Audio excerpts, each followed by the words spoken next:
morning. I hope y'all are having an awesome day, and I hope y'all are having a great week. As you can see, I'm not at the church. I'm here at my home. Big church has started, but kids church is gonna have to keep doing our videos for a little bit longer until further notice, because we're not gonna be having kids church for a little bit longer. So we're gonna still be doing our videos. So today we have a lesson called God's Toolbox. Sounds pretty interesting, doesn't it? Our memory verse comes from 1 Corinthians chapter 12, verse 4 to 7. There are different kinds of gifts, but the same Spirit.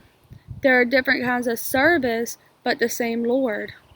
There are different kinds of working, but the same God works all of them in all men. Let's see what that memory verse has to do with today's lesson. So, God has many different tools in His toolbox, meaning the church. Each is special and has a special purpose. Today I have my very own toolbox. Well, it's not really a toolbox, it's a tool bag, and it's not mine, it's my husband's, but I'm borrowing it. And we have some pretty interesting stuff in here. We have your normal basic stuff. We have a hammer. We have a couple of screwdrivers. Oh, got a wrench.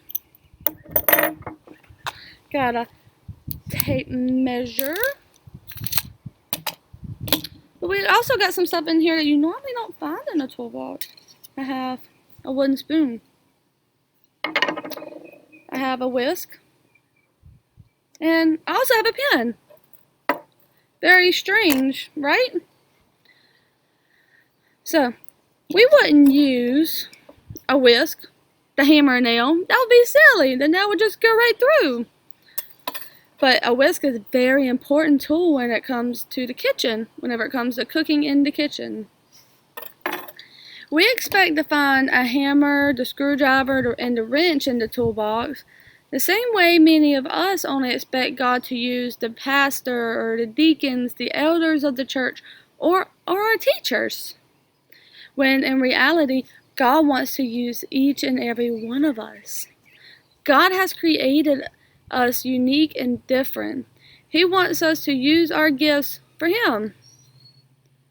So think of ways each of us could be used by God who might use such a tool.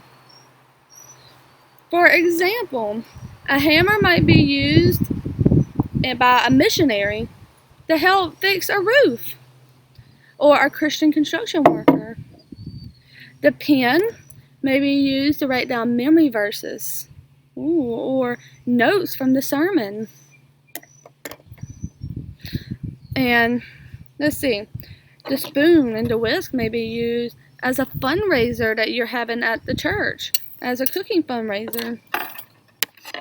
So what are some tools or gifts that God has given you? God has given you, for example, serving, that's a gift. Wisdom, teaching. God has given me the gift of teaching. I'm teaching you guys right now as we speak about God and who He is. Leading, giving, encouraging, singing, helping others. There are so many gifts that God can give you to help tell people about Him and to spread His word. So there's one more tool that I have here in my tool bag. Can you take a guess of what it might be? It is the most important tool that can ever be used. It is the Bible. This right here is the most powerful tool that God has given us. We must make sure we have it in our toolbox for our everyday life. Some examples of some people in the Bible is we have Paul. He was a tent maker. His gift, he was a tent maker. He used to persecute and he used to punish Christians. And then he met Jesus. And he went on missionary journeys, and he wrote most of the New Testament. Acts chapter 20 and 7 says, "Now on the first day of the week, when the disciples came together to break bread, Paul, ready to depart the next day, spoke to them and continued his message until midnight." Next we have Dorcas, or Tabitha. She was known by both names. She was a seamstress and was a believer, made clothes for the widows, and she died and was brought back to life by Peter. In Acts chapter 9, verse 36, it says, At Josaphat there was a certain disciple named Tabitha, which translated Dorcas. This woman was full of good works and charitable deeds which she did. That was her gift. Now Luke, he was a doctor. He traveled on missionary journeys with Paul, and he wrote one of the Gospels as well as Acts. Next we have Mary and Martha. They were very important in the Bible as well. They were two sisters. They were homemakers. That was their gift. They had a brother that Jesus brought back to life. One anointed Jesus before he even died. In John chapter 12, verse 1 through 3, it says, "Then 6 days before the Passover, Jesus came to Bethany, where Lazarus was who had been dead, whom he had raised from the dead. There they made him a supper, and Martha served, but Lazarus was the only one of those who sat at the table with him." Then Mary took a pound of very costly oil, anointed the feet of Jesus, and wiped his feet with her hair. And the house was filled with the fragrance of the oil. Next, we have Barnabas. He was an encourager. He stood up in defense of Paul. He went on missionary journeys. In Acts 15 and 35, it says, "Paul and Barnabas also remained in Antioch, teaching and preaching the word of the Lord, and many others also." So, from today's lesson, we can kind of gather that in God, He uses each and every one of us. He gives us all a gift for us to spread His word and tell people about Him.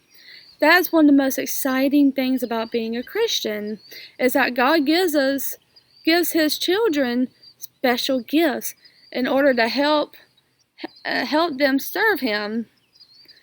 Even though God's toolbox, the church, has all different kinds of tools, as we have seen our tools, they all have one purpose.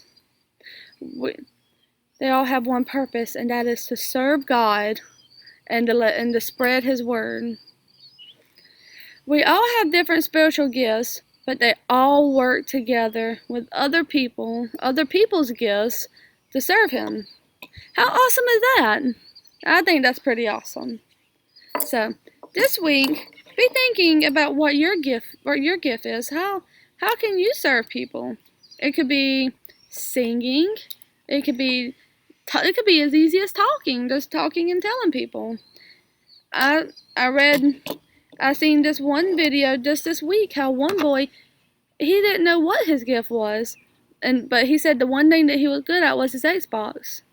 So he used the gift of Xbox playing to help serve God.